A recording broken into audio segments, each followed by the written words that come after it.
We are back. You're listening to You Would Think, the Philadelphia Flyers podcast. I'm your host, Kyle Collington. Joining me today, it's a big day here in You Would Think land. We have our two most common co-hosts. We're going to start off with Mr. Kevin Durso. How you doing, buddy? Doing great, Kyle. It's good to have you back. You know, you've been on the show a couple times. You're a big hit. And it really wouldn't be a You Would Think show without Mike Sr. So how you doing, Mike? I'm doing wonderful. How's everybody doing today? We're doing good. I have my two big co-hosts in the arena. You know, no disrespect to Dom, but my two more common co-hosts here, and we're gonna put them to work. Jake Voracek is gonna come up. We're gonna talk about the team, but before we get into the show, before we get into all these debates that these guys are gonna have, let's get the plugs out of the way. The show, YWT podcast on Twitter. Mike from South Jersey on Twitter. Producer Mike at Mike_Giletto. Kevin at Kevin_Durso. Okay, all those people, Twitter, follow them, go do it. You can also find the show on Facebook, Instagram, Podbean, iTunes, Google Podcast, SportsTalkPhilly.com. We're everywhere. Kevin knows all about that. He's been our contact with Sports Talk Philly. He knows what's up. And I feel like I missed something. Did I miss something? I don't think so. I wouldn't know. Okay. Yeah. If the intro gets any longer, it's going to have to be an hour-and-a-half show. Listen, as we learned last week, you don't listen when I talk because you didn't even know how to follow the show on Twitter. So let's just dive right into it. Flyers had a pretty good week. They did? Is that fair to say? Very fair. Yeah, very fair. Is going 4-0 good? I'm not really sure. This just in, getting 8 points out of 8 is a good thing in the NHL. And you know what? Again, you beat Vancouver, who's had a good start to the season, although they're, starting to fall off a little bit now. You beat Montreal, who's in the running for a playoff spot, and they intend to be competitive come March, April. And then you beat Columbus and Detroit, two teams that you just kind of should beat. Yeah, I mean, I think one of the things we can talk about that's really impressive about getting 8 out of 8 points is the fact that for most of the month, the narrative was it had to get to overtime or a shootout. You win 3 games in regulation this week and do it against some of the teams that you feel like you should, but also have to battle it out and try to make sure that you hold down the fort to get it there in the first place. There's teams that you have to do that against. I don't think we were complaining about that against Boston or getting a game to overtime against Washington or something like that when those teams are so high up in the standings. But when you play Detroit, you expect to go out there and win. Everybody said after that game, a lot of the players were saying, not the best one, but you come away with a win. It looks decisive on the scoreboard, and that's what you have to do against those teams when it comes time for it, is bury them when they start to slip and when they start to get frustrated with the way the game's going. And they were getting frustrated with the way the game was going, Detroit was, in the sense that they're getting scoring chances. Carter Hart's holding the Flyers in a game through the first period, through most of the second. A late goal in the second period is a dagger at that point. And that that team that's lost 7 straight games is going, here we go again. We're not going to find a way out of this. So that's what you really had to focus on. I think, one of the funny things about it is everybody looked at that, looked at the Ottawa game earlier in the month or the Calgary game literally a week ago from yesterday and goes, here's a team that's lost all these games in a row. Kyle, I said it to you on Friday with Detroit. Yeah. It all sets up that in years past you go that here comes the disappointment. It's a letdown game. Team that's lost 6 straight or 7 straight. Team that's ranked worst in the league in penalty kill. 28th in power play. Everything about it should be, this should be a win. It should absolutely be a win. Former Flyer Cal Pickard getting the start. Yeah, but then you go and you watch the effort and you go, this is disappointing. Why are they playing like this? They're playing down to the competition. What is, all of that. And maybe they did a little bit in the beginning. Maybe it was slow at the start, but they get the end result that they should get, and that's a different thing this particular season over the last few, where they actually get the result that you feel like they should get. Yeah, they lost a game against Ottawa earlier in the month, and I think a lot of guys were asking afterwards, was there anything learned from a game like the Ottawa game or the Calgary game where you felt like you should have come away with better and you didn't? And you know how to finish a third period against a team that's struggling, a team that feels like they're in a hole, they're chasing the game. Now, what do they do to try to snap this losing streak of theirs? And I really don't think they said there was any secret to it. They just continued to play the way that they had throughout the first two periods. They get a little bit more energy. They got in the goaltending in the first two periods that they needed to keep the lead, and you just go in and get a couple quick goals, and it seals a big win. Yeah, and I did actually want to touch on that Detroit game because thanks to you, Kevin, and our association with Sports Talk Philly, I was actually able to be in attendance of that game in the press box. It was my first experience in the press box. I didn't get locker room access. I don't have that kind of seniority yet. But I was able to go to the post-game press conference, and we recorded a little bit of audio of Alain Vigneault talking about putting away a Detroit team that has been struggling. And we're going to have Mike drop that in right here. I don't think you see a lot of six-goal nights in this league. But I do think what I like about what you just asked me is you got to be able to evaluate your game. You got to be able to evaluate your game individually, and you got to be able to evaluate your game as a team. We know that Carter kept us in. Goalies have to do that. Sometimes you need those saves, and then got going. Wasn't as bad as it looked, like Nisky said, and we were able to. That third goal obviously hurt them, and it was two early goals in the third. There was a lot of that. For sure. Putting away the team. You saw those two quick goals at the end of the second period. Or, I'm sorry, the one quick goal at the end of the second period, and then the two quick goals to start the third. And at that point, you kind of, not relaxed, because as Flyers fans, we never truly relax, but you realized that the team was taking it seriously. And, a lot of guys had a good day on Friday. Yeah, and, here's the thing, too. As soon as you get those two quick goals in the third period, you're able to kind of go back into rotation a little bit, and by rotating those guys, it sets you up better for the back-to-back.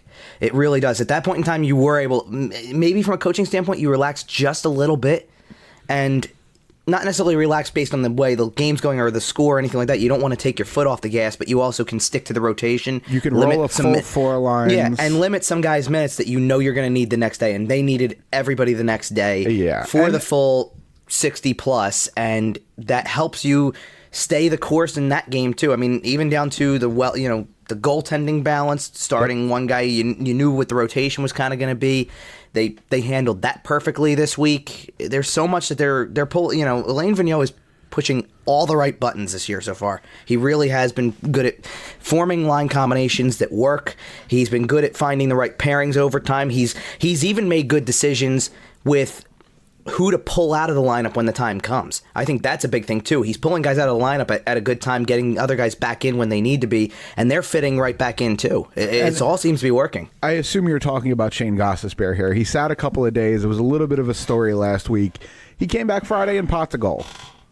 Yeah, a little bit, but I mean, I'm even talking about to the sense where I don't know if when they sat Gostisbehere to begin with, if it was intended to be a 3-game sit or just a 1-game sit. But when Robert Haig played as well as he did with Phil Myers for a couple games, you go, why make a change? It's working, so we're not going to make a change. And they eventually found the game where defensively you needed your goalie big time on Wednesday, and they knew it. So Friday served as an opportunity to make that change again, and I think that was a perfect time to do it. It was a good time to get him back in. And, I don't know that I saw anything in the first couple games of the week that I go, Phil Myers is the odd man out. But I didn't like his game on Saturday near as much as I did, earlier in the week. I thought the game that he played against Vancouver was one of the best I'd ever seen him play. And the game on Saturday against Montreal was definitely a little bit different. I felt like he just wasn't quite as consistent as he normally is. He had a few too many mistakes. He was still very solid in the game, don't get me wrong. Yes. But I did think he made a few more mistakes that were noticeable in that game as compared to the Vancouver game, where I thought in the Vancouver game he was flawless. Yeah, Myers has been great. And Vigneault, I agree. Vigneault has been handling his young players and his roster rotation and his goalie rotation really, really well. And part of the ability to roll 4 lines in a game like you have against Detroit is that you trust your third and fourth lines to get it done. Kevin Hayes got a lot of big minutes. Michael Raffl had a really solid game against Detroit. Tyler Pitlick had a phenomenal game against Detroit. He's stood out for me. Pitlick's been playing fantastic. He's stood out for me in all the right ways so far this year. He's been an energy guy. Absolutely. Yeah. Getting a lot out of him in Lawton is definitely helpful. Yeah, I was sitting next to Kevin in warm-ups at that game on Friday, and I looked at him and I said, Pitlick's going to score tonight. And he goes, really? Like, Tyler Pitlick's your choice? And I'm like, yeah, I don't know what it is. He's buzzing. I didn't think you were wrong fourth-line because goal. of the fact. I didn't think you were wrong because of the fact that. I think he's capable of scoring goals. Don't get For me sure. wrong, But that's not I the would role not, he's asked to play. I would not have guessed that he would have scored he would score goals in back-to-back games. I knew he had just scored against Columbus. It's kind of a rarity to see him finish on it. And I think it was the third shot of the game. It was two or three shots into the game. He deflects a shot that goes off the post, and then he set up JVR's goal at the end of the game. He's been all over the place. He's been excellent. He's been an unsung addition to this team. And that fourth line, Raffle, JVR, Pitlick, has looked really good. And that's kind of what you need when you're beating bad teams and you have a game the next day. You need to be able to throw that unit on the ice for 6 or 7 minutes in the third period and say, take us home, boys. You guys have the keys. Let me throw an observation out to you in regard to this 4-game win streak or the last 4 games. Yeah. Which of the 4 games, and I'm not just which of the 4 games did they play great? The short answer for me, as you think, is none. Wow. Which I think is a tremendously optimistic viewpoint because I think they went 4-0 in a week where they really didn't play one great game. I think they played 50 great minutes against Montreal. I think they played. Again, I think they played about 50 great minutes against Columbus. I think it was a good week. I agree that they didn't play a flawless game. I agree that they didn't even play one of their better games of the season this week.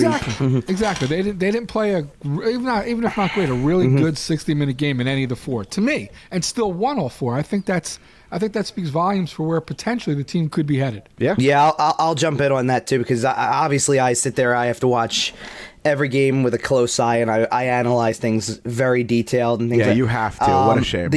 I know, right? I would have said the Vancouver game, they played 40 solid minutes. The first period wasn't good. The last 2 were dominant. The Columbus game, not the best start. A good last 10 of the first period. A decent second period. Third period, total dominance by Columbus. That's not a full 60 there either. You got bailed out by your goalie. The Detroit game, I'll level with what Jake Voracek said because he said I'll kind of give him the benefit of that. He said he didn't like the first 40. I'll say the first 30 weren't great. The last 30 were much better. And the Montreal game, I thought the second was probably their best period. The third was a lot of hanging on after the Konechny goal. And the overtime obviously is a totally different story. But I would agree. I don't think there was one 60-minute effort in there. I thought there were maybe a couple 40s. And that might be all I can really... That might be the highest number I can give you. I don't even know if I can give you 50. And they go 4-0. By the way, we're like at least 12 or 13 minutes into the show, and we haven't even talked about Ivan Provorov's game winner yesterday. Saturday against Montreal. We'll talk about that in just a second. I'm sorry. Please finish your point. Yeah, it is nice to see this team go 4-0 playing 90% hockey. Not their best. Just less than their best. Exactly. If you can win playing less than your best, then you should be there in the end. Yeah, and you got some really good goaltending performances. Carter Hart had a good couple of starts. Brian Elliott played well in his efforts this week. And, we were talking about it a little bit off air before we started recording, but I think the Flyers are in a really good position in terms of their goaltending unit. Because guys aren't starting 70 games anymore like they were when Dominic Hasek was in the crease or Patrick Waugh or blah, blah, blah. Guys, load management is a real thing. You saw it in Ben Bishop last year where he played stellar hockey, was in the Vezina running, ended up, questions were brought. Did he play enough games to qualify for the Vezina? That whole thing. But he played stellar hockey, and you're seeing similar things out of Carter Hart and Brian Elliott this year. Carter Hart as a solid 1A, Brian Elliott as a really, really valuable 1B/backup option. Well, I think the best thing about the way they're both playing and where they are in their careers, the best thing for Hart is that he doesn't, I think, have that pressure that if I'm not fantastic, we have a problem. He doesn't have to feel that way right now because Elliott is playing so well. And Elliott, given his recent history, doesn't have to play 60 games like you're saying, and he's hopefully going to stay much more healthy. Knock on wood. So that he can play at the top of his game. So if they're both kind of benefiting from the other's strength, I think that helps them both, and obviously hugely helps the team, which is the most important thing. Exactly. And I think Carter Hart is going to get to the point where he can play 60 games on a consistent basis throughout his career, but not having to force him into that this year is a beautiful luxury. And the fact that you have Brian Elliott, who is perfectly reliable, to not just play the second half of back-to-backs, but actually take the occasional midweek start, let Carter Hart have 3 or 4 solid full days off. It's going to do wonders for keeping the kid healthy long term. Again, and as much mental health, I think, just knowing that, okay, if for some reason I do struggle, if for some reason I do struggle, doesn't mean the team's going to lose 4 in a row. There's something else in place here.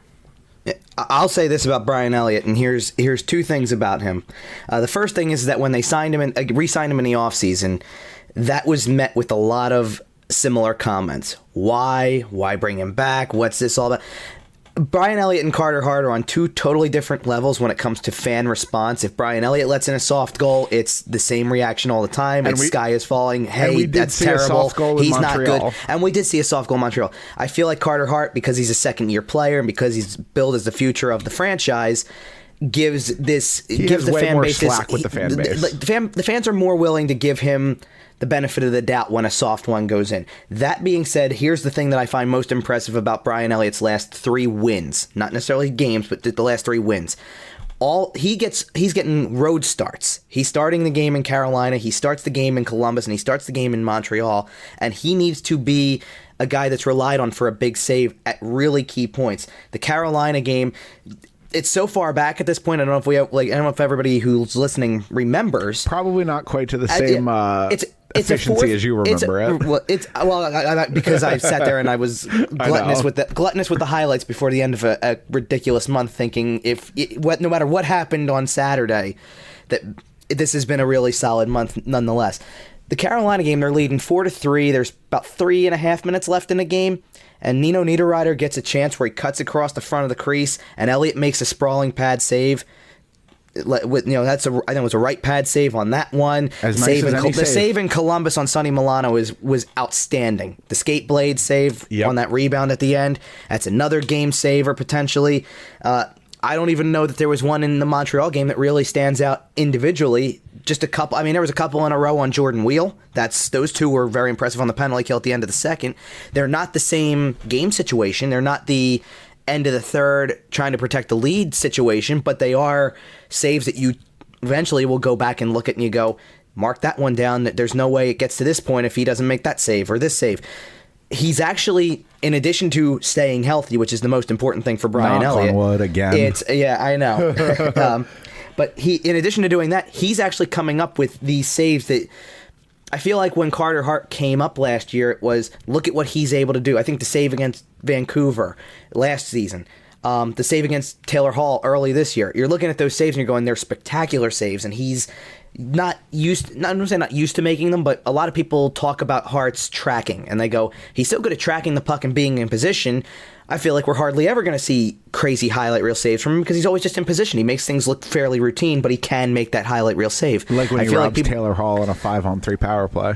Right. I feel like people don't think Brian Elliott is capable of making those saves, and yet here he is making a bunch of key saves late in games, and that makes a huge difference when you have 2 goalies that you feel like you can sit back there and go, this guy's got it, and this guy's got our back. If something comes in, there's a big chance. Quite honestly, if he was capable of moving across the crease like he had been for most of the game, he might make a save on Thomas Tatar's second goal. He really might. I just love the way that he's played this entire year. I love the way that he's embraced the role as he has realistically he has throughout last season. Yeah, for sure. The same way he's fine with being this guy. He really is fine with being this mentor / 1B option, whatever it is. He's fine with all of it. And he takes his starts and takes full advantage of them and makes the key saves he has to keep this team in position to win games. Yeah, and I think that it sounds almost silly to say, but I feel like Hart has elevated Elliott just as much as Elliott has elevated Hart. Just being there and the confidence that he's given him. And yeah, I don't think that sounds as crazy as you think it might sound. I really think they've both benefited from the other's situation and what they bring to the table. And Kevin, you had touched on something that Elliott's last 3 starts were on the road. Last 3 wins. Do you feel he's playing? I think it was more last 3 starts too. Oh, okay. Do you think those are part and parcel of how he feels about Elliott being out, or is it more a factor of how well Hart has played at home?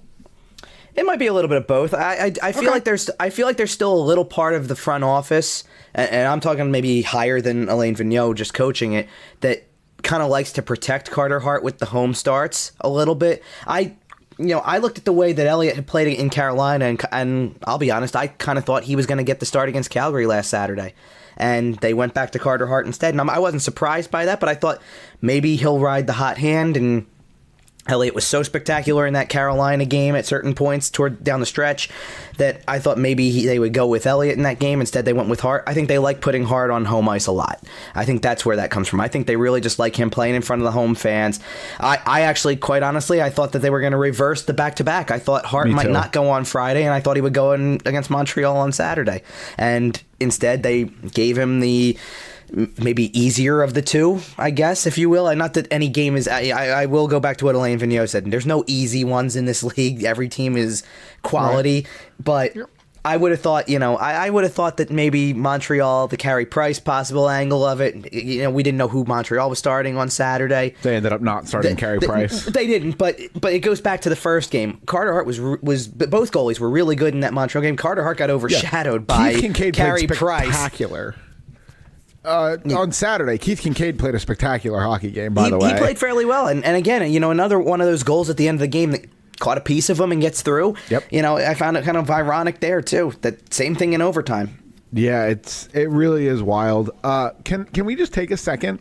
When's the last time you had a conversation with somebody about the Flyers and you didn't know which goalie you liked more because they were so fantastic? That's been a very long time. Remember when we were picking between Robert Esch and John Van Beesbrook? We've come a long way, kids. Hold on. So full disclosure here, Kyle. It's before the game yesterday. I'm scrolling through Twitter, and someone throws on a clip of Mike Knuble scoring a shorthanded goal. Oh boy! At the end of a game against Florida, it was for a win. It was a 5-4 final. I think he scores with 3.2 seconds. This is from like 2007, maybe 6, something like that. In that time frame. And the beginning of the clip, I hear Jim Jackson calling the play, and he sits there and says, "Save Esch," and I'm like, holy crap, how far back does that go? Like, it's been, and I'm like, I'm sitting there trying to, in my head going, remember when that was the number one goalie on this team? Yeah, he was our guy, and it's crazy how far we've come, and that gets us into the Flyers are 6th in the league. I'm not talking about 6th in the league after 4 games. You went 3-0-1, whatever. We are now at that American Thanksgiving threshold that Bob McKenzie loves to talk about, and we're beyond the quarter point of the season.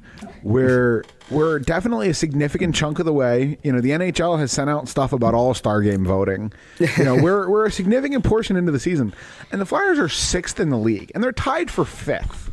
I say, Kyle, I'm going to correct you. Technically, you might as well technically give them 5th because Edmonton's the team they're tied with. Edmonton's got one more game played. Right. So that gives them the tiebreaker. It's once we get over all the giddiness of being happy where they are. Right. I do have a question about it. Okay. And I'm not to put it down on it, but I do have a question, and that question is how. How is it happening? Well, we just talked about it. The goaltending. They have one goal scorer with double-digit goals. One. Okay, he has 11. Okay? They don't have a player on pace to score more than 73, 74 points. Not one. Okay. How the penalty kill is very good. I think 3rd, 4th in the league, something like that. That's certainly one of the things. how does that translate into being 8 games over 500, which by year's end would be 25 games over 500? If the Teams don't go 25 games over 500 with a 73 you're well point over 100 lead points. score. Yeah. Yeah. If the Edmonton Oilers win the Stanley Cup, it's going to be because Connor McDavid and Leon Draisaitl just single-handedly force it to them. If the Philadelphia Flyers win the Stanley Cup, it's because you have a really good, solid forward core with some really, really good depth and some stellar goaltending. I'll give you 3 reasons how. Goaltending, Ivan Provorov, and Matt Niskanen. Yeah. Those are my. That's my Niskanen 3 trade reasons. was absolutely just somebody in Washington should be fired. Yeah, let's get into that. So, I think Niskanen, for game over game, I think Matt Niskanen's been your best defenseman this season. 100%. It begs the question: who's more responsible for the elite level play of Provorov? More so, Vigneault or Niskanen?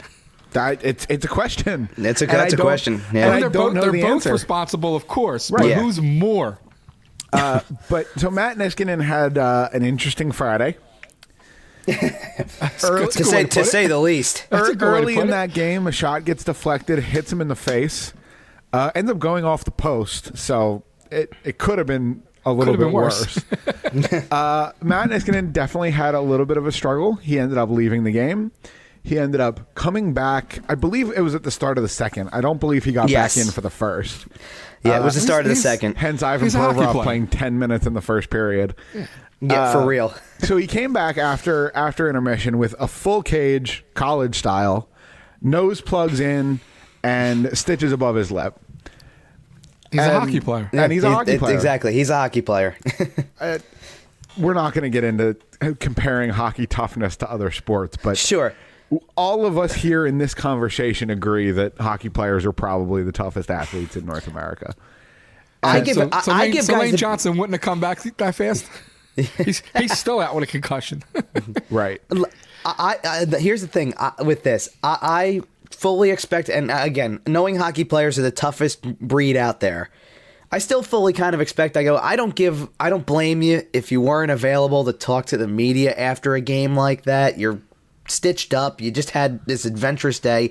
I don't blame you at all. And he's standing there in front of his locker telling us it's not as bad as it looks. It's okay. That was the quote we I saw could breathe. everywhere. That was Yeah. right, like I'm like, what? And I'm looking at him and his lips are caked with blood. He's got stitches going up his upper lip, and his nose is still plugged. It's like this is what it is. You look up the definition of hockey, and that's the picture that shows up next to the definition. And not Yeah, it's almost like, you know what? It's just part of the game. And not only that, but Niskanen's the one. He comes back in the second period, and he's the one who sets up the Couturier goal after getting a phenomenal pass from Jake Voracek. And it's funny because Jake actually had something to say, and we're going to have Mike drop that clip in right here. Old school, veteran. Is that what you guys saw playing against him all these years? Yeah, I told him that's why I passed him the puck on that third goal, because I only saw his cage. I saw you pointed at him for the goal. I saw his cage sticking out, so that's why I was like having his cage. So yeah, Jake had a sense of humor about the whole thing. He saw the cage sticking out and put the puck where it had to go. Nisky finished the play. So You're going to love where I'm going to go with this. You're saying he's joking around. I say the way he's played the game the last 3 years, put every Flyer in a cage so he stops passing the puck to the other team. Oh, he did have 3 assists in that game. Like, you're aware of that, Didn't- right? I didn't say he isn't playing better. I never said that. Okay, because I know I said know over you're the not last the 3 biggest years fan. we should all have been wearing cages. Right. And, well, I know you're not the biggest Jake Voracek fan, and No, I'm not. I'm a huge fan of Jake the person. I think he's a great guy. At least his persona. unless he has the puck at the and- blue line. And there's a lot of strong parts to his game. It's just that through the last number of years watching him play, it gets a little frustrating to watch him hold off a guy on the board, keep the puck, go around another guy, 2 head fakes, go left, have a guy, and then just throw the puck to the other team. And that's This Four is how- great this is- plays, and then just throw the puck away. This is how you know seniors drinking the Kool-Aid on AV, because that's an AV answer if I ever heard one. AV says the same. AV says the same thing. Love the person, but the player. I need more from the player. Like we have. I mean, honestly, and I've been around the team for several years, and especially going through the Dave Haxtell era. We never got answers like that. You know, we never got answers where it was I need more, or like they were very kind of, I guess if you want to call it the hockey form of PC, with, you know, I'm going to watch what I say to the media because I don't want it to get back to the team. The cliches, right. AV is willing to put it out there, and he does it in such a way as a veteran head coach where he knows what he can get away with, and still talks about, you know, love these guys, every one of them. These guys are great people. But sometimes you need to sit there and give that push and go, it's still a business. I need more out of this guy in the lineup. And that's a great way to do it. It's a great approach. And again, it's something that's working for these guys. Yeah. And I don't think Vigneault is saying anything in the press that he hasn't already told the player. Mm-hmm. That's already been said. I agree with that 1,000%. And going back to Haxtell, I don't think his lack of saying those things is something that he was trying to keep up behind closed doors or anything like that. I honestly don't believe he demanded them to play a certain way. I agree with that. I think he accepted the shortcomings. He accepted the turnovers. Well, because he's Jake and he's going to offset that with a great assist later. You can do both. And you can do both. You can be a great player and be responsible. Yeah, and just for the record, in case any of our fans are wondering, we talked about coaches a little bit here. We are going to touch on Babcock and Peters at the end of the show, but we're going to finish with our Flyers talk first and keep it upbeat, because the Flyers are 4-0 and 6th in the league. But yeah, Jake, I feel like he's getting better. And Mike Senior, you and I had a conversation about reduced ice time, and that's why Jake's numbers are down, but also his turnovers are down. Exactly. The numbers are not only down because of the slightly reduced playing time, it is also style of play. So he may get 20 points less this year, but he'll also not have given away 20 goals the other way. Correct. Okay? And the question about how is this team winning, well, there's part of one of the reasons why. A lot less turnovers. Yeah, and I'll add this too. A lot of people want to focus on the offensive numbers so much throughout the course of this season because I think the last 5, maybe even going back 10 years, has not been about a defensive style near as much. They've had to win a lot of games 5-4 to pull off victories. Partially and because you're winning. You beat Vancouver right. You beat Vancouver this week 2-1. You beat Columbus in a 3-2 game. Those are the games you want to see them winning more Absolutely. of. And that's exactly where it's coming from. I don't care if Claude Giroux doesn't reach 80 points if they win a bunch of games because they won 2-1. I do care if they're losing those 2-1 games. I think that's why everybody was so frustrated with the Ottawa game. You're going, the Ottawa game, you felt like that was a team you could score a lot more on. You get 1 goal, you only allow 2. Carter plays a solid enough game that you should have been able to win it.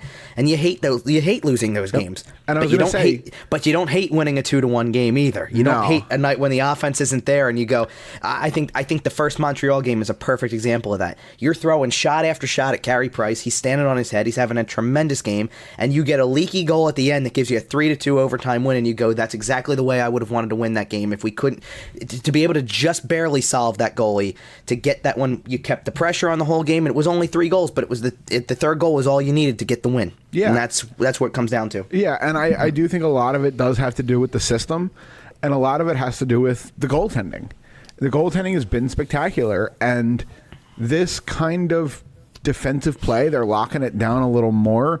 The whole defense has played well. Even Justin Braun, who I'm not the biggest fan of, is fine. Like, I don't want him any higher than about my third pair, but he's fine. And so the fact that you're able to play a good, solid defensive game and your goalies can play well because they have good defense in front of them, and also your goalies are just better. This goaltending tandem is better than Peter Mrazek and Cal Pickard and Mike McKenna, all of whom played games for the Flyers last year. And that's part of it, too. And again, we talked a little bit about beating teams that you should beat. This week is more of a test in that regard. You know, this upcoming week, all your games are at home, which is great, but you play Toronto, who's on an absolute roll since Babcock was fired, Arizona, who's very quietly one of the better teams out west, and then there's Ottawa, and you should just beat Ottawa.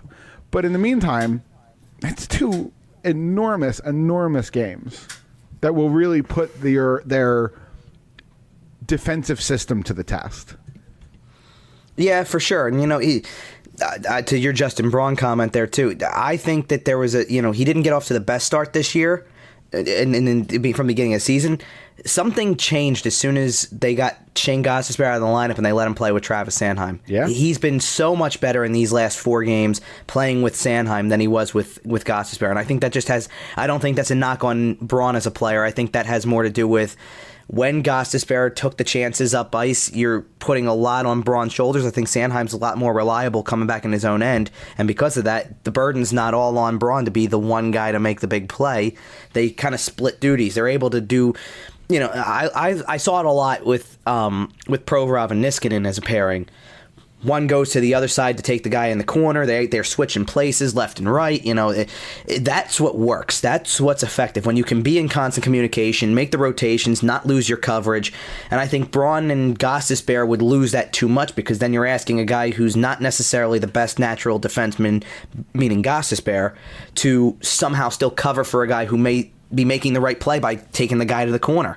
I think Sanheim's much more responsible in that sense with the defensive awareness and picks up the other guy, and it makes the pairing as a whole look better. Yeah, for sure. And, I made a comment to you about on Friday about Niskanen jumping up into the rush, and he was kind of staying on the rush and on the rush and on the rush. And not only was Provorov back to cover him, but a forward was back to cover him too. And that kind of communication has really allowed the defenseman to jump up in the play a little more, knowing that they're covered on the back end. But not to try to take away from Braun, from the talk about Braun here, but I look at Provorov and Niskanen and I go, yeah, both of them are jumping up into the play, but this is making Provorov look so much more like the guy from 2 years ago than from last year. Yep. That goal yesterday, regardless of how it was scored, I mean, we know it was a highlight reel goal, and we could watch it for days, and we will watch it for days. We'll watch it for months. We'll watch it for years. We'll see it on the end of the year, best of plays. But the point I was going to make about this is that's his 6th goal of the season already. Yep. He had 7 last year and 26 points. He's up to 17 points this year in 27 games. That's an 82-game schedule with 7 goals and 26 points last year. It's amazing how quickly the offensive side came back around, and he looks like the guy who had 17 goals 2 seasons ago, and he looks like the guy who had 41 points 2 years ago. And it doesn't matter if he doesn't get on the defensive end. Sure, and it doesn't matter if he doesn't really get to those numbers completely. Like, I don't need him to score 17 goals.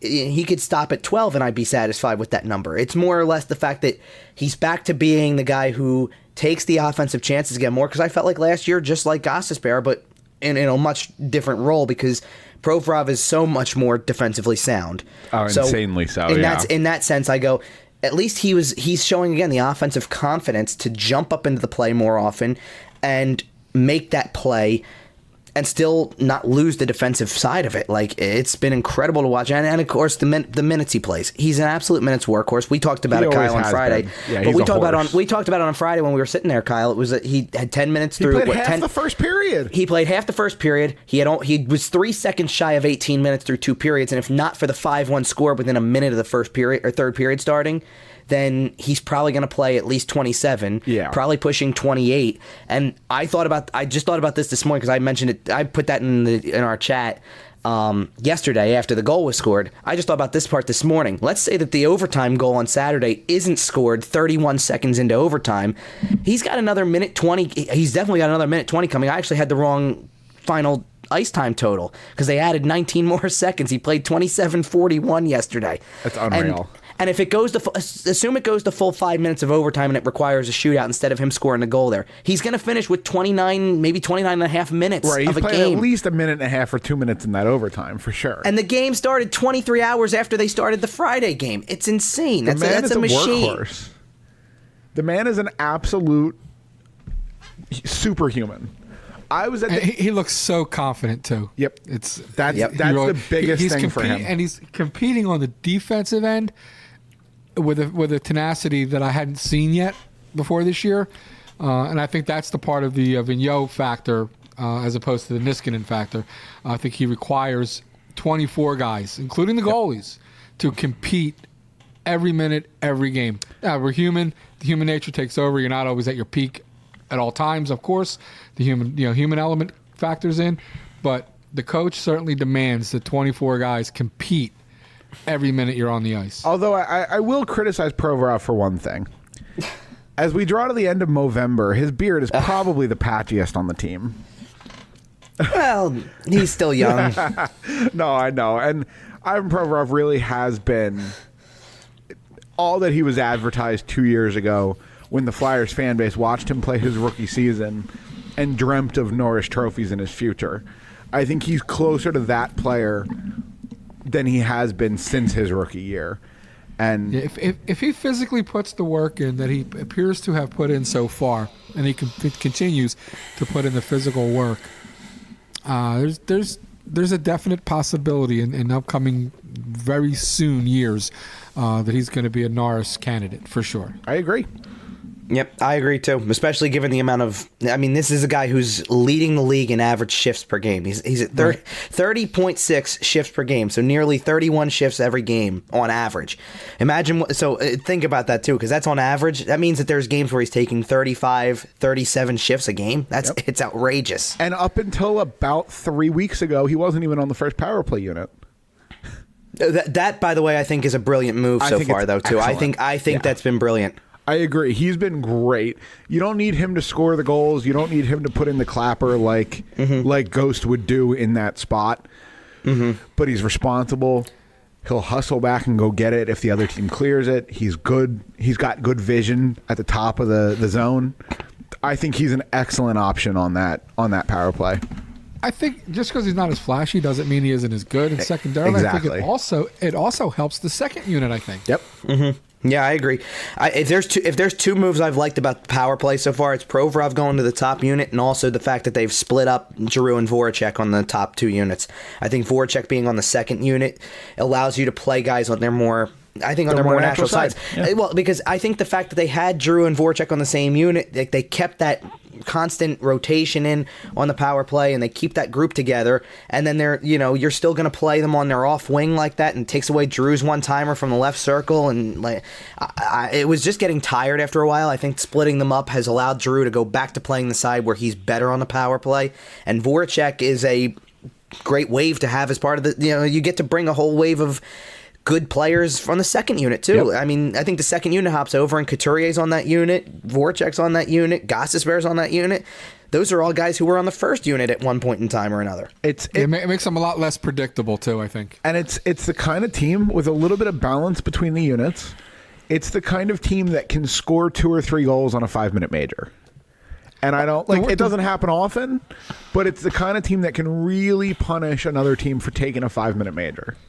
Well, I'll say this, and here's another thing I've noticed about the power play that I like a lot, and this is all, in my opinion, this is all Alain Vigneault doing this.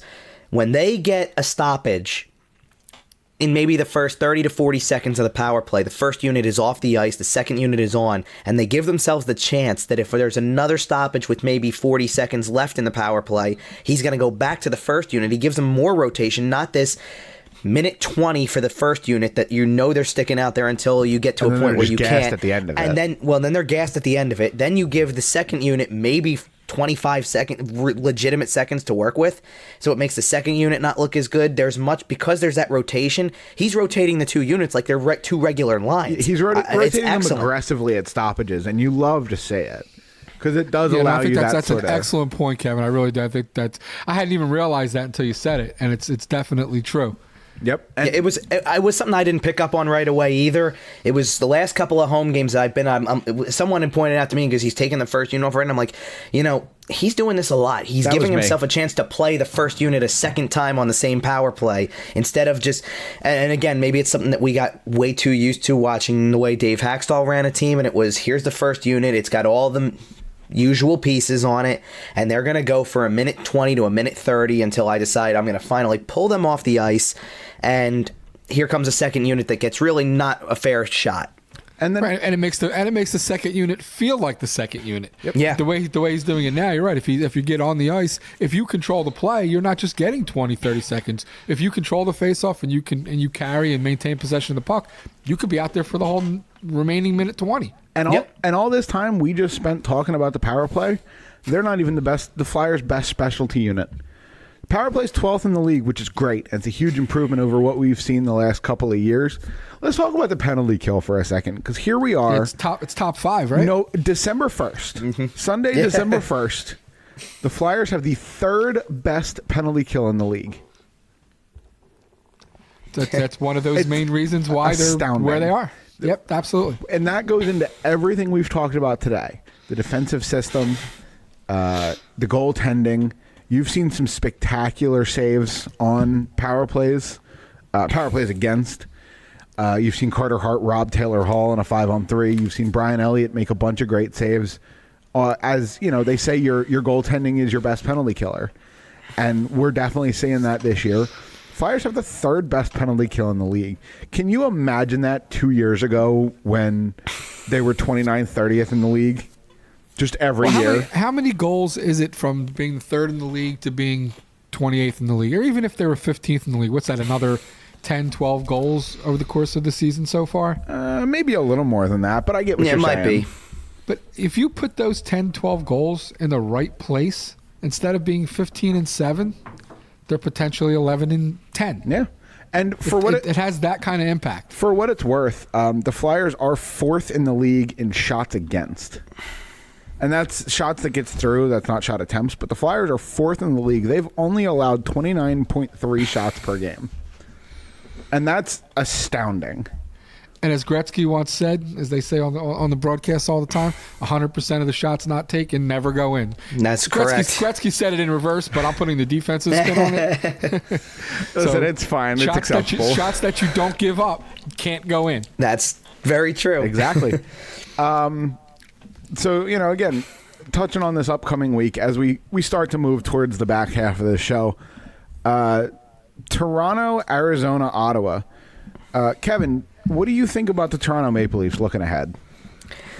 A very different team than they were the last time the Flyers played them. Very different, and a lot of it has to do with the coaching situation that they've gone through. And there's different angles of it that are interesting to me. They're obviously, going back to the last time the Flyers played them, that was the game that Mitch Marner got hurt, and he's still going to be out for this game. That's a big loss for Toronto, no matter when it is in the season, no matter who they're playing, no matter what happens with the rest of the team. No matter who the coach is. But you're seeing a lot of guys starting to get back to the form that where they're being the best players that they can be, these top guys in the league. I don't even know that Austin Matthews is playing his best hockey still. He's not, but John Tavares is really playing well right now, and I've seen a lift from this coaching change from guys like Kasperi Kapanen. Nylander's been a lot better lately. A big name that I'll throw out there too, because he was a big off-season acquisition that people thought were going to lift their power play and everything like that. Tyson Barrie was not good at all under Babcock. No, absolutely not. And the coaching change seems to have gotten his game back on track from an offensive standpoint. All those guys. So I do still think there's some things that they have question marks with in terms of, I think they're very capable of giving up goals. You look at the one game they've lost since the coaching change against Buffalo, where they lost 6-4. They're capable of giving up goals, and their goaltending can be suspect at times, but everything has been pretty good for them since the coaching change. And I think you've got to respect this team a lot with the wave that they're on. So you've got to respect we've always seen that you've got to respect their speed, you've got to respect their skill, and I think you've got to just respect them as a whole. For sure. As they move forward, coming in on a definitely a streak that is similar to the one the Flyers are on in terms of earning points and being in games. We also, the Toronto Maple Leafs also don't have that goaltending tandem that we talked about the Flyers having it in Elliott and Hart. The Islanders have it in Varlamov and Greiss. Teams have kind of that rolling duo. The Stars have Bishop and Khudobin. We might see the Toronto Maple Leafs backup goalie on Tuesday, because the next night they play Colorado. Yeah, I was going to even say it's one of the rare things that I think about this schedule is that usually it's the Flyers we're talking about that have to deal with the back-to-back, and the other teams get to pick, kind of regularly start their starting goaltender, and the Flyers have to pick which one they want to go with to keep the tandem going. This is a different story. This is where they can choose whoever they really want to, and Toronto's got to make a decision whether or not they want to try to roll with Anderson twice, whether they want to go with the backup in one of these games. It's going to be an interesting decision. If the Flyers see Hutchinson, I think the Flyers win that game. Hutchinson doesn't have a win yet. hasn't been great. I don't think he gets his first win against the Flyers, but I've been wrong about things before.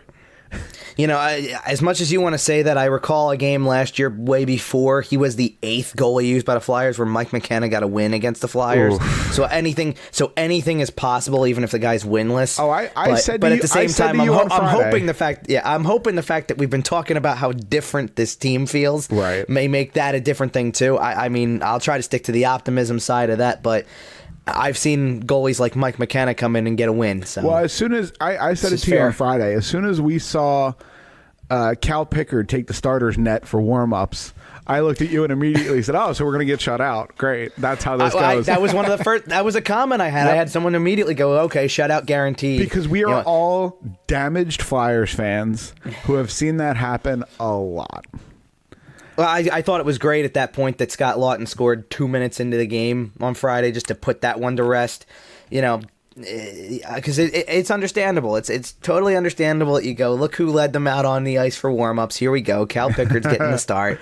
Yep. And what does this mean? Because we all went in there, and it was funny. It just added to what I was telling you beforehand, where it was, here's Detroit, lost this many games in a row, ranked lowest, bottom 5 in both special teams, everything like that. It's going all that goes the Flyers' way, and now let's throw a former Flyer goalie into the mix too, and everything that should go the Flyers' way may not today. It was set up for a letdown game for sure, but they came through and only scored 6 goals. No big deal.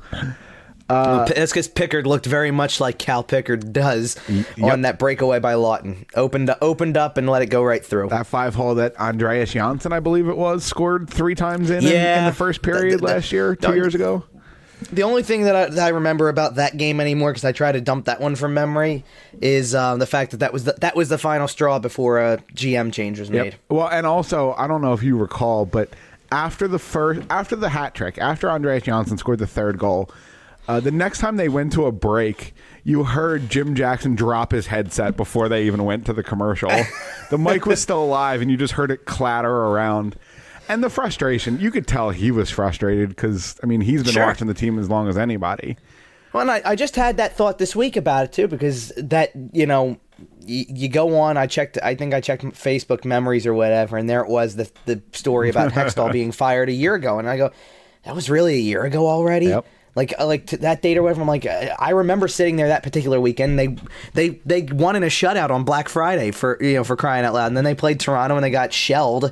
And you were at that point in time, you're going, something's got to happen. A change is going to come soon, and this is when it was. And I laugh about it too, because I go, well, that was then. 3 weeks later, the coaching change happened, and look where everything is now. That it seems, for all the things that were talked about at that particular time, it sure seems like the way this is going so far, they ended up finding the right guy to coach this team in the offseason. They found the right GM to put some of the pieces in place, because, we've talked about Kevin Hayes and Matt Niskanen as 2 really good additions to the lineup. That's on Chuck Fletcher for getting that done, and the coaching selection has been tremendous so far. It's just been, and I think going further down, we talked about special teams on the show. You go down beyond that too, because the assistant coach selections have been really good as well. A lot of that PK success is Mike Yeo. So I think that's been a great addition as well. Yeah, they have a lot of experience on that bench, that's for sure. And it's funny, you talked about timing. We recorded our last show 24 hours before Hextall was let go last year.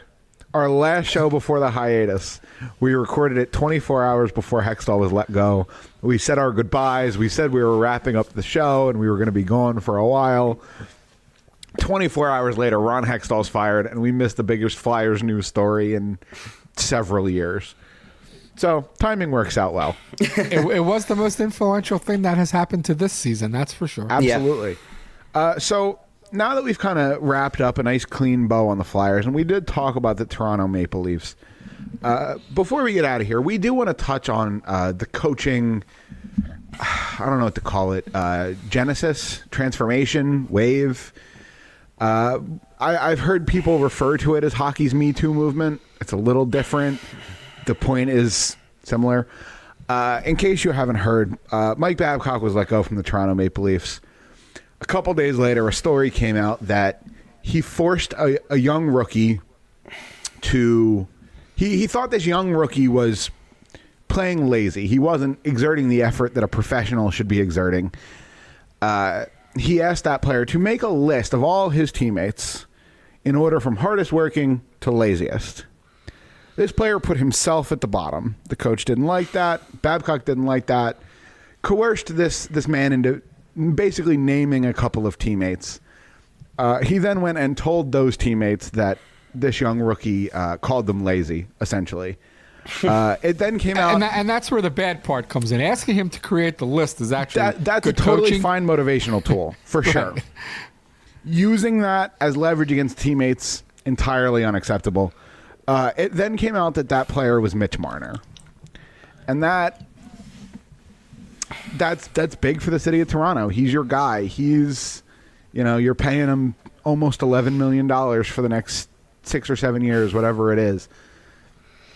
I mean, it's not acceptable to treat any player that way, of course, but there's some speculation in Toronto that that's what's led these players to being a little more firm on their contract demands. So if you're going to play for Babcock, you better get paid well to do it. And also check out on playing for him as well, because eventually they just checked out. And they absolutely did. Because it's hard when you get beaten down like that. It's hard to keep getting up. And nothing tells a GM or someone, whoever's running the organization, that the players have checked out on the old coach that you let go when they are playing so hard for the new coach. Yes, this team, the current Leafs team, just wants to play for Sheldon Keith, and you can see it in everything they do. And I said last show, I thought there would be a sugar rush kind of thing, and then once that sugar rush goes away, that letting the inmates run the asylum, this was a horrible decision by the Leafs. Since then, I've read a little bit more. I've seen some Brendan Shanahan quotes, who I respect immensely.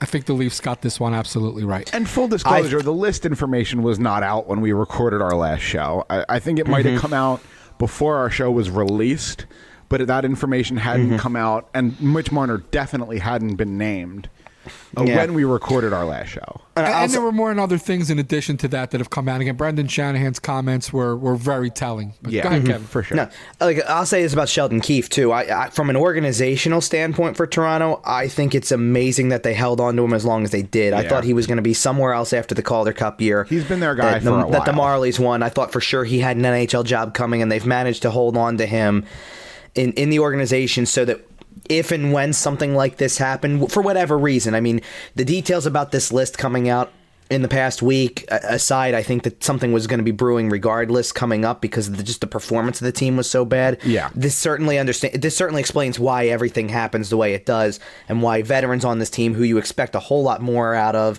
and young players who are potential stars in the league, start to check out on a coach. But you could sense a move was coming and something was going to happen. The fact that they knew to hold on to him as long as they could from an organizational standpoint. And truth be told, I think it's also a great thing. We've talked about this with, when Scott Gordon was the head coach of the Flyers for the half a year that he was, that here's a guy who knows a lot of the players from the very beginning. You know, he's coached them at the minor league level, so he already knows a lot of the team, right? And knows how to utilize the players in the right way. I mean, he won with a lot of these guys. I know that Calder Cup team had Janssen on it, and had I think Kapanen was down at a time or two. At some point in time with it, he had Travis Dermott was another guy who was on that team. He coached Marner. He coached Nylander. He coached everybody. He coached Morgan Riley, Nazem Kadri when he was still there. He coached pretty much everybody except for the top of the top, like an Austin Matthews, exactly. John Tavares. And Tavares was already right. Either way, it's interesting to see how he gets fired, and then a couple days later, people kind of start stepping forward, and you hear this kind of story. People have speculated that it's the end of Babcock's career. And I don't know how true that is, but I also don't know how untrue that is. I could easily see him being done. I didn't think him being fired initially meant the end of his career at all. He's the type of guy who's going to land on his feet somewhere because he's got such a history. The more that this type of stuff comes out, though, the more that you start to think about it and you go, what are people willing to tolerate as an organization? I think I think organizations look for people who are good people at heart and make decisions with good intentions. Well, we haven't talked about Bill Peters yet. Oh, I know we haven't, but We'll get there. But again, I think even in that situation, another one that eventually kind of works itself out, so to speak, in the sense that a team recognized that there was a reason to step in and make that change as a result of that. You don't assume that when you hire somebody, but you hope that you vet a guy enough to know this is a good person. This is a guy who can be a legitimate leader, and I think that's why the three of us for sure, and a lot of other people watching the Flyers feel as strongly as we do about Alain Vigneault. Yeah. I feel like we look at this guy and go, he does things the right way with his players. He's an encouragement to these players, but he's also holds them accountable. He has a good balance of the way he does it, and I think that makes him a good person in that right as well, from what I can gather. And I think he's also a guy who knows how to bring a little bit of a kind of an affable side to the game as well, where he's able to have a little fun with everybody and take some of the intensity out of it. I think there's a lot of these guys. I don't, Mike Babcock doesn't rub me as that kind of guy, in that sense. I don't get the sense that he's a jokester or has that kind of personality. He's an intense coach. Yeah. So I think you assume he's like that all the time. And when you hear stories like this, I think you just continue to build that up. Yeah. And the Babcock thing was 3 or 4 years ago.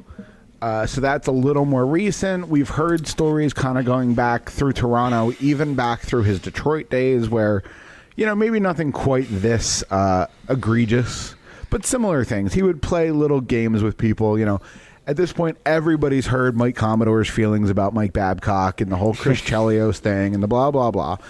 And we're not really going to get into all that because all of that is, relatively minor given what the other situation currently going on in the NHL. So this conversation started with Babcock, and the Marner list came forward. Ian Tulloch was the one who broke that name, that the player was Marner, And then as it goes on, we start hearing all these old stories, and the most interesting story came from Akim Aliu. Mm-hmm. And Akim Aliu played for the Calgary Flames. No, it was the Carolina Hurricanes, wasn't it? Yep. This happened in the Carolina Hurricanes organization. Yes. And I'm going to read a direct quote from Aliu on the Frank Saravelli show with some censoring here. Mm-hmm. He walked in Akim Aliu was talking about Bill Peters. He walked in before a morning pregame skate and said, "Hey, Akim, I'm sick of you playing that N-bomb, S-bomb." He said, "I'm sick of hearing this N-bomb, effing other N-bomb in the ass stuff." That's the quote. And it's amusing. You're giggling, and it's amusing because it's so outrageously ridiculous. I'm giggling over it because of the fact that, you almost can't even say half think the that sentence. I can't fathom that someone would actually say it to somebody like that. It's just ridiculous. And all stories seem to indicate that the locker room went dead silent. Well, and I think also the reason that I I had that smirk about it too is in the sense that it's over music. Yeah. It's not like he called him something over. You did this play on the ice whatever, or even character as a human you being. blank whatever. You know, he didn't say you blank for doing that out on the ice. It's music in the locker room. Right. I'm sorry. It's when Aliu was in Rockford. Peters right. was it was a coaching minor. Rockford. It was a minor. Yeah, So this it was a minor leagues. league. Yes.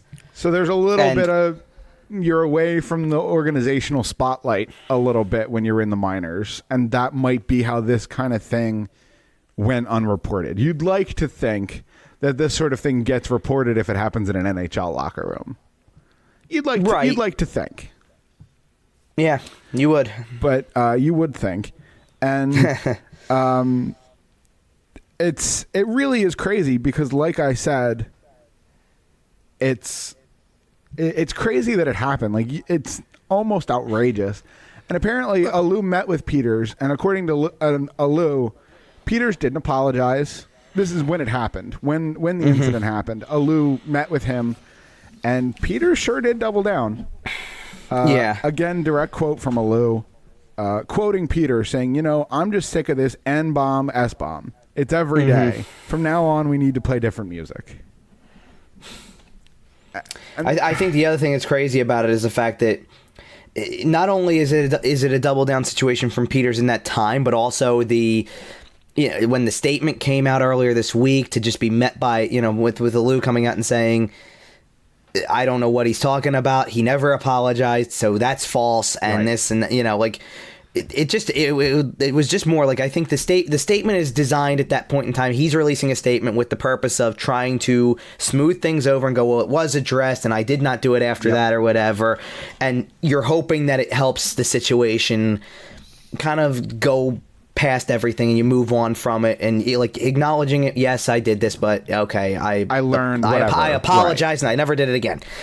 And then the player comes right back and goes, you never apologized, though, so I don't know what you're talking about. And then the statement doesn't hold up. And just in case anyone thinks Bill Peters is just racist, allegations also came out that he kicked and punched several players on the bench. That too. So it's not, yes, he's probably racist.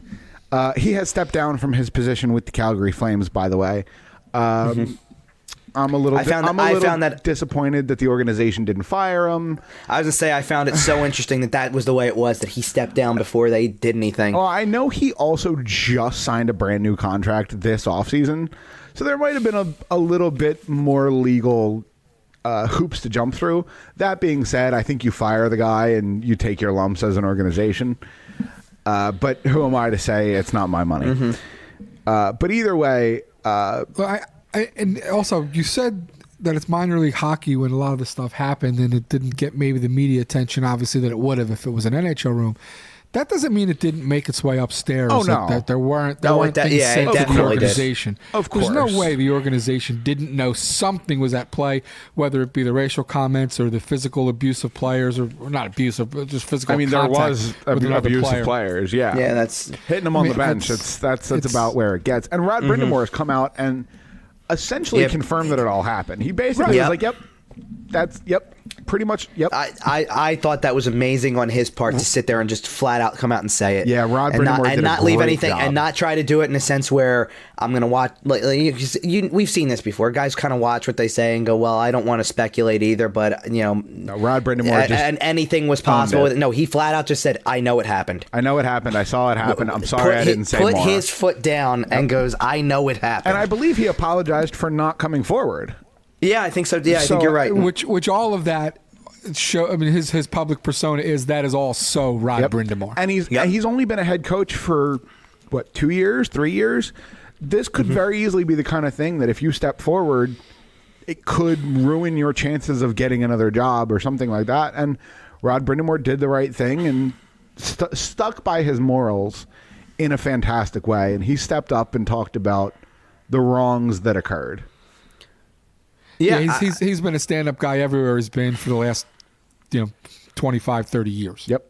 He absolutely demands respect in every way around the league, and this is exactly how you earn it. This is not, and I think he's earned it long before then. He earned it as a player. He's earned it already as a coach, and I think he just earns even more of it by being brutally honest like this and stepping up and saying that everything that has been talked about is true, and happened in some way, and the fact that he was around it, he knows he was around it and can say that, with full confidence and knowing he's being completely honest about it.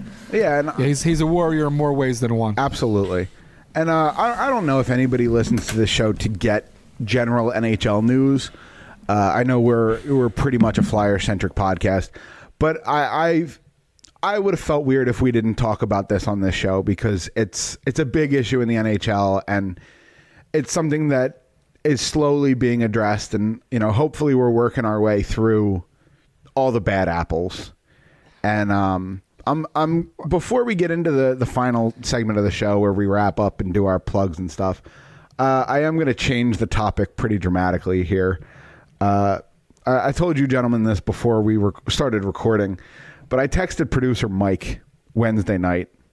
We're off the coaches, by the way. We're back on the Flyers. I'm slinging us straight back over to the Flyers. I texted Mike, producer Mike, middle of the night Wednesday night. I woke up, just sent him a text. The Flyers are going to make the Eastern Conference Finals. Before we get out of here, what do each of you gentlemen think about this? Senior, we'll start with you. I think you, as optimistic as I am about where the direction of the team, which I am very optimistic, I still think you're looking through your Flyers colored glasses. There's a long way to go before this team can discuss and be in the discussion for conference finals.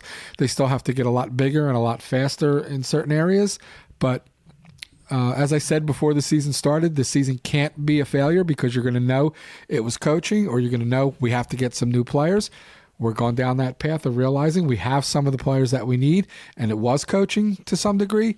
And so far the season is a success in a good way, not a success in, okay, we know we need a whole bunch of new players. But could it happen? Sure, it could happen. It's the NHL, and if the goalie is amazing, anything but you're can not happen, calling your bookie about it, huh? No, that's a bit. Yeah, those are your little bit of Flyers colored glasses. All right, Kevin, conference finals. What do you think? Okay, so here's what I'll say, and we mentioned I mentioned both of these things to you over the course of the weekend. So first thing was that right after the Montreal game ended, and Ivan Provorov scores that great goal, I got a comment on Twitter that was, they had no business winning that game whatsoever. Yep. Is this team special? And I responded with, I'm not willing to go that far yet because it's still first half of the season. I don't want to go that far yet. November, but I said, December. But I do find that and this is a lot of Elaine Vigneault, any team that can come out, players and coach, and say we didn't have our best at all against a team that's last place in the standings and still won a game 6-1, but we're willing to evaluate the situation and go, that wasn't the best individually, collectively as a team. Still looking and for improve ways to on improve. and improve out of, and try to find a way to improve out of a 6-1 win. Yep. It does have a special quality to them, I think. Now here's my other one, and I was telling you about this on Friday, Kyle. My bold prediction at the beginning of the year on Sports Talk Philly was that the team would win a playoff round. That was my bold prediction, and I called it bold because I wasn't completely sure that I believed it at the time that I put it out there. But I went, "That's a bold statement. I'll say it," and I don't know if I completely believe it, but let's go with it. It's a good preseason prediction. I'm starting to believe that a lot more. I'm not going to go conference final yet on it, but I am starting to buy that this team could make the playoffs and have a shot at winning a playoff series. Definitely. That much I will buy. I think that they are starting to work their way into that kind of conversation. There's a lot of time for it to go the other way too, and I can understand skepticism in this sense, but I'm starting to believe the sense that they might be able to not just make the playoffs, and I think maybe make the playoffs a lot more comfortably than some other teams, but within reason, obviously. I'm saying maybe as a top 3 Metro team. Where I before the year kind of believed that they would make it as a 4th in the Metro, one of the wild cards, something like that. So I'm starting to believe that they could be one of those teams, and I'm starting to believe that they could legitimately make a play in a playoff series, but not. I'm not going to go that far with conference finals yet. Well, and somebody mentioning to you they had no business winning that game. Is this team for real or whatever it is? That's very similar to how Senior started the show. In what game this week did they look great? In what game this week were they dominant? And the answer is really none of them, but they found a way to win 4 games. And that's all you can really ask for out of your team. Now, if the season did end today, is my calculation correct? There would be an Islanders matchup in the first round? That is correct. Yes. Although it's tough to say that with the number of games so skewed, no, but I'm yeah. saying just positionally, they would play the Islanders. If the season ended today, I guess it's the first. If the season ended today of the season, then yes, the Flyers would play the Islanders in a first-round playoff series. I could see them winning that round. Yep, me too. I could see them beating just about any team in a 7-game series because hockey is insane. And that no, I can't. I can't see them beating Washington. I can't see them beating Boston. I'm not saying they definitely or even would, Tampa but Bay I don't if think they it's straighten things impossible. out. But I hear. But I could see them winning a round. Did you see them beating Boston in 2010 when they were down 3-0? Of course not. Probably not. But they weren't as inferior to that Boston team as this team is to the Boston team. I do think it's funny. I do think it's funny we're talking about the possibility of them playing the Islanders. If the season ended today, it would be the Islanders.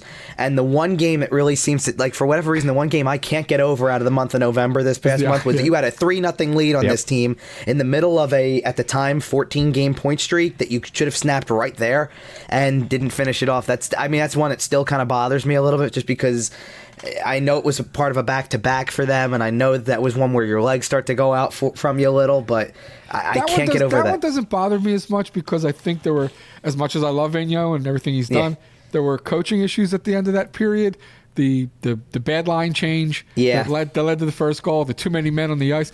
Look, too many men on the ice doesn't have to be coaching. It could be player. Yeah. But those are two mistakes, bench mistakes, that put the Islanders back in that game. So I don't feel as bad. I don't think they just went, we're not going to play good with a 3-0 lead. Right. I think there were other circumstances, so that doesn't bother me so much.